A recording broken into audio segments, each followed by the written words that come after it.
또 선뜻 여기 뛰어들지 못한 게 법령이 개정되지 않으면 그래서 통과가 되지 않으면 나중에 이 사업들이 불법이냐 위법이 될 가능성도 남아있게 되는 거죠.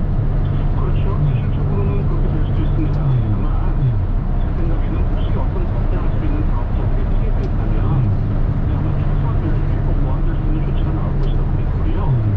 이 문제는 사실은 원칙적으로 정책의 일관성에 대한 문제로 볼 수도 있습니다. 예를 들면 우리나라의 경우는 아시다시피 정부가 바뀌고 정권이 바뀌거나 새로운 통치자가 나오면 기존의 정책들을 전 정권이나 전임자의 성과를 보고 자기들이 다 닫아버리는 경우가 있어서 시작하는 경향이 있잖아요. 그렇습니다.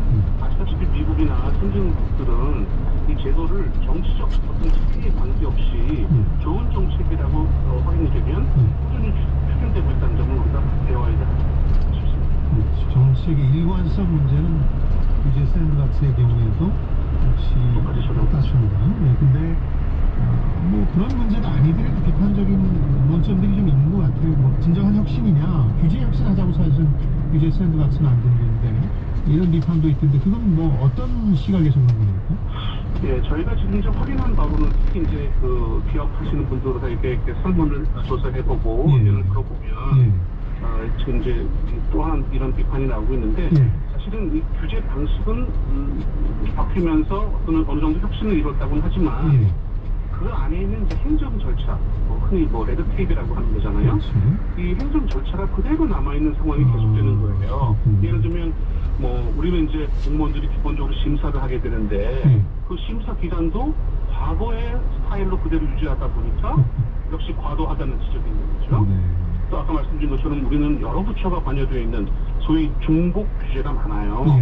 그래서 그 각 부처가 어떤 주도권을 둘러싼 어떤 갈등 혹은 소극적인 업무 처리 이런 것들이 혁신 실험을 목적으로 하는 이런 규제 샌드박스의 어떤 신속성 이런 것들을 떨어뜨리기도 합니다. 어떤 기업가 얘기를 들어보니까 규제 샌드박스 한다, 그러니까 규제를 혁신하겠다, 다 풀어주겠다 이렇게 얘기하면서 신청하라고 해놓고 6개월 기다리게 하고 이러니까 그렇죠. 서류는 뭐 산더미만큼 내야 되고 그러니까 이게 맞습니다. 무슨 혁신이냐 이런 얘기를 하시던데 그런 취지시군요. 뭐 우리 규제학회 측에서 워낙 그동안 주장도 많이 하셨고 이와 관련해서 개선 사항도 지적을 해왔기 때문에 어떻게 보셨으면 하세요?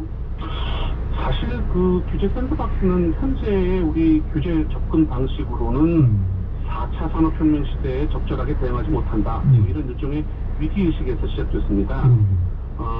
지금 우리 규제 제도가 소위 원칙 금지 예외 허용이라는 포지티브 규제 방식이라고 하는데요. 이건 뭐냐면 원칙적으로 금지를 시키고 예외적으로만 허용하는 방식이에요. 그런데 이런 방식은 사실은 지금 시대의 요구에 부응할 수가 없죠. 그래서 저희가 늘 주장하는 게 원칙적으로 허용을 하고 오직 예외적으로만 금지시키는 이 네거티브 규제 방식으로 바꿔야 한다. 이렇게 볼 수 있는데 이 규제 샌드박스는 우리가 이거를 정착만 시키면 이런 네거티브 규제 방식으로 전환시키는 중요한 기회가 될 수 있다고 볼 수 있습니다. 우리나라에서 과연 우버나 에어비앤비가 탄생할 수 있느냐?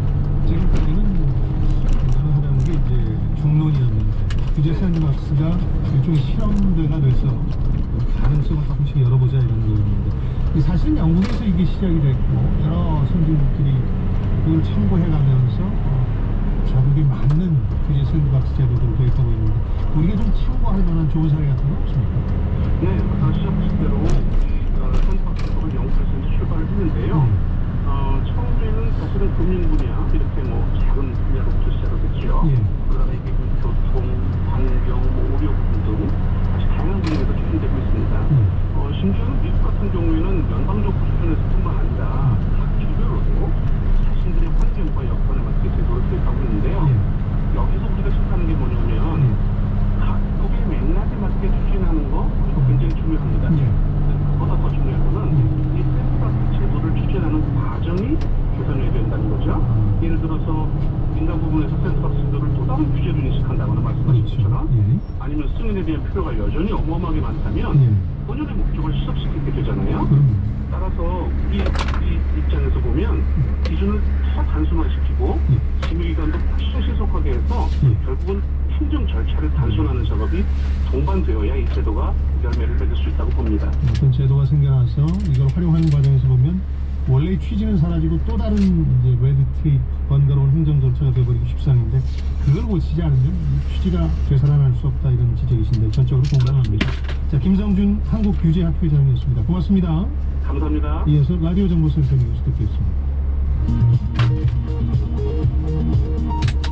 오늘 0시 기준 코로나19 신규 확진자가 17만 1,459명을 기록했습니다. 어제까지 이틀 연속 9만 명대였던 국내 확진자 수는 하루 만에 7만 명 넘게 늘었습니다. 위중증 환자는 어제보다 32명 늘어 512명이고 사망자도 하루 새 99명이 늘었습니다. 전국에서 재택치료를 하고 있는 환자는 오늘 기준 52만 1,200여 명입니다. 김부겸 국무총리는 아직 오미크론이 정점을 향해 치닫고 있지만 위중증과 사망을 안정적으로 관리할 수 있다는 판단이 서면 사회적 거리두기 등 방역 정책도 큰 틀에서 개편해 나갈 예정이라고 밝혔습니다. 코로나19 방역 조치로 피해를 입은 소상공인을 위한 2차 방역지원금 신청과 지급이 오늘부터 시작됩니다. 총 332만 명에게 1인당 300만 원씩 지급되고 오늘은 사업자 등록번호 끝자리가 홀수인 사람이 신청할 수 있습니다. 러시아와 우크라이나의 군사적 긴장 구조가 우리나라 경제에 미치는 영향은 아직 크지 않다고 정부가 평가했습니다. 다만 정부는 앞으로 문제가 생길 수 있는 에너지, 공급망, 금융시장 등의 동향을 1일 단위로 점검해 나가기로 했습니다. 지금까지 라디오 정보센터 조진주였습니다. 청취자 임수성님께서 소장님 기름 수입할 때 며칠 걸리는 줄 아십니까?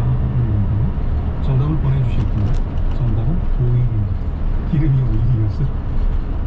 왜 이러십니까? 전주 비빔밥 반대면 2번 축입니다. 이런 농담 하면 라떼 부장 소리 듣습니다. 제가 무척 주의하는데 재미는 있군요. 같은 세대라서 그런지 모르겠지만 유튜브, 넷플릭스 같은 온라인 동영상 서비스인 OTT 플랫폼마다 새로운 콘텐츠들을 쏟아내고 있죠. 봐야 할 것 많고 시간은 부족한 MG세대들은 기성세대가 좀 색다른 방식으로 영상을 소비하고 즐기고 있다는 조사 결과가 있는데 트렌드 팔로우 저는 이분께 많이 배웁니다. 대학내일 20대 연구소 정은호 센터장 연결해서 MG세대 2030의 콘텐츠 활용법을 알아보겠습니다. 센터장님 안녕하세요. 안녕하세요, 부장님. 성공예감도 보면 본방사수 하시는 분들도 계시지만 유튜브나 KBS 콩 같은 걸로 뭐 언제든 다시 보기를 할 수 있으니까 이렇게 보시는 전문분들이 많더군요. 이 MZ세대들은 이런 영상 콘텐츠 볼 때 뭘 가장 중요하게 생각합니까? 제가 소장님께 그 전에 흥미로운 조사 결과 하나 네. 말씀드리고 싶은 게 있는데요. 얼마 전에 저희 연구소에서 그 MZ세대들이 TV를 보지 않는 이유에 대해서 조사를 했는데 네. 저희는 사실 말씀하셨던 것처럼 유튜브나 넷플릭스 같은 영상 플랫폼이 너무 재밌어서 TV를 안 본다고 생각하기 쉽잖아요. 그런 거 아니에요? 재미없어서 안 보는 거 아니에요? 근데 놀랍게도 예. MZ세대들이 TV를 안 보는 뭐 그것도 이유 있었지만 예. TV를 안 보는 이유 1위는 이 TV가 거실에 있기 때문에 보기 불편하다라는 이야기를 굉장히 많이 하더라고요. 거실에 TV는 늘 공용 공간에 있기 때문에 하나의 콘텐츠를 공감하지 못하는 다양한 세대가 보는 게 불편하다 뭐 이런 뜻이고요. 근데 이런 말씀을 드리면 기성세대 분들은 이거 다시 키워봤자 다 소용없다라는 그 이해를 하시는데 그렇게 접근하시기보다는 이들은 굉장히 늘가는 성장한 미디어들을 통해서 자기들 세대들끼리 어떤 또래 커뮤니티를 만드는 게 훨씬 더 중요한 세대가 이제 등장했다라고 생각이 빠를 것 같습니다. 이게 아니라 최근 들어서 각 가정의 거실에서 리모컨 전쟁이 사라졌다. 예전에는 아이들하고 부모님의 취향이 다르니까 그걸 전쟁을 벌였는데 사라졌다 기뻐하고 있었는데 그게 젊은 세대가 그냥 거듭거듭하게 자기 방으로 들어가 버렸기 때문에 뭐 그렇게 해서 요즘 유행어 가운데 하나 깜짝 놀랐고요. 저는 그 작가분들한테도 여쭤가면 어쩔 TV라는 댓글을 많이 달거든요. 그래서 TV나 봐, 뭐 어쩌라고 뭐 이런 식의 약간 비아냥인데 그러니까 TV라는 게 어떻게 보면 상당히 저희 세대한테는 앞서가는 매체였는데 지금 고루한 매체가 됐다는 게 약간 좀 색다른 현상이고 또 우리 기자들도 얼마 전에 이 대통령 후보 토론회 축약해서 봤다 이런 얘기 나오는데 12시간짜리 막 1시간으로 축약해보고 로얄 주행이라고 한다면서요?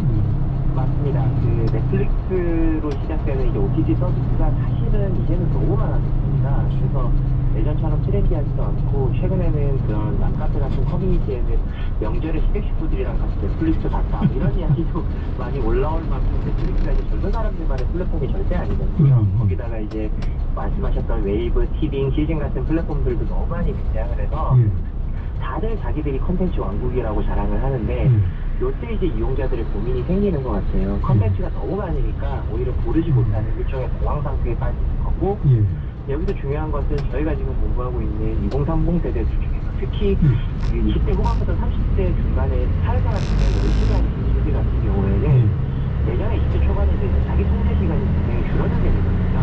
직장이나 가정이나 이런 것들 때문에. 그래서 기회비용을 영을 맞추고 싶다라는 집착이 굉장히 더 심해지게 되고, 그래서 내 소중한 시간을 OTT에다 쏟아붓고 싶지 않다라는 굉장히 좀 적극적으로 나타나는 지침들이었습니다. 그래서 요약성 상황이 있다라고 이해를 하셔야 될 것 같습니다.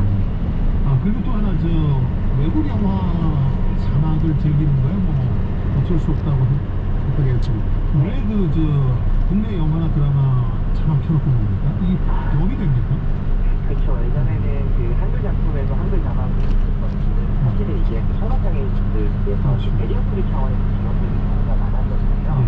최근에는 그것과는 별개로 이제 이걸 자막을 켜놓고 보시는 분들이 많았습니다. 그래서 우선은 녹음 상태 때문에 좀 배우들의 발음이 잘 안 들린다라는 게 있었는데, 특히 이 현상은 OTT들이 최근에 이제 블록버스터 작품들 경쟁을 많이 하게 되면서 이 작품들 영화화되는 과정에서 녹음이나 이런 것들이 대사가 묻히는 경우가 많이 발생해서 자막이 도용되는 경우도 있었고요. 또 하나는 이 엔지니어들의 컨텐츠 기용 모드가도 좀 있는데요. 저희가 좀 조사한 바에 따르면은 가벼운 컨텐츠들 같은 경우에는 몰입해서 보기보다는 자기가 운동하거나 머리 감고 머리 말릴 때라거나 기도할 때 많이 본다는 거죠. 그래서 이 경우에 시끄럽거나 아니면 에어팟이 없으니까 소위 말하는 이어폰이 없는 경우가 많은데, 이때는 자막만으로도 볼 수 있는 컨텐츠가 훨씬 더 도움이 된다라고 하는 얘기가. 근데 이것도 라떼 세대의 잔소리 같긴 합니다만, 요약해서 본다든지 혹은 자막으로 대충 본다든지 하면 콘텐츠를 글쎄요 제대로 즐긴다고 볼 수 없지 않을까요? 네, 맞습니다. 그런 걱정도 하실 수는 있는데요. 앞서 설명드렸던 것처럼 이 대세감 있는 콘텐츠들, 막 어떤 콘텐츠가 글로벌 1위를 했대, 막 이런 콘텐츠들을 나는 소비하지 못하면은 대화라든지 이런 것에서 나는 뒤처질지 모른다라는 그 포모 심리라고 하죠. 그래서 그런 것들이 작용하는 것 같고요. 그리고 앞서 설명해 주셨던 것처럼 내 시간은 한정되어 있는데 요즘 한 시리즈에 막 6, 7시간씩 투자하는 엄두를 내지 못하는 그런 경향성도 좀 있을 것 같습니다. 그래서 좀 MZ세대들이 참을성이 없다 이렇게 접근하시기보다는 이들이 좀 과도한 어떤 자기개발이라든지 일상의 가치가 좀 더 소중해지고 있다라고 이해하시는 게 맞을 것 같습니다. 콘텐츠 소비 방식의 차이를 설명해 주셨고, 콘텐츠 중에서 어떤 게 인기를 끌고 있습니까? 이것도 궁금합니다. 네, 요거는 이제 지난 여름에 사례를 하나 말씀드리면 국경 올림픽 때 서정 선수가 세주에서 이제 메달을 확정했는데 갑자기 그 KBS에서 10년 전에 영철 해설위원이 말했던 영상이 화제가 됐거든요. 자기 딸인 여서정 선수가 언젠가 메달리스트가 됐다라고 바람을 잡은 영상이었는데, 이게 갑자기 여서정 선수가 메달을 실제로 따니까 세대들이 그 과거의 컨텐츠를 끌어오면서 커뮤니티 속에서 화제를 하고 같이 이제 만들고 놀고 하는 것들을 보여줄 수 있었거든요. 이런 현상들이 더 OTT에서 많이 나타나고 있습니다. 대표적으로 과거에 올리브 TV 같은 데서 방영됐던 셰프 이야기를 다시 끌어올려서 이야기하는 끌어올리고 같은 형태의 노골적으로 끌어올라간다는 컨텐츠도 있을 정도인데요. 여기 핵심은 어떤 영상이든 함께 보면서 기대감 느끼고 즐겁고 즐거울 기존에 지금 해줄 수 없는 영역이기 때문에 이런 것들이 인기를 끌고 있다라고 보시면 될 것 같습니다. 끌어올이라고 하니까 끌어올린다 그런 얘기인가요? 맞습니다. 또 배웁니다. 설명을 좀 그 넷플릭스 같은 OTT는 이제 구독 경쟁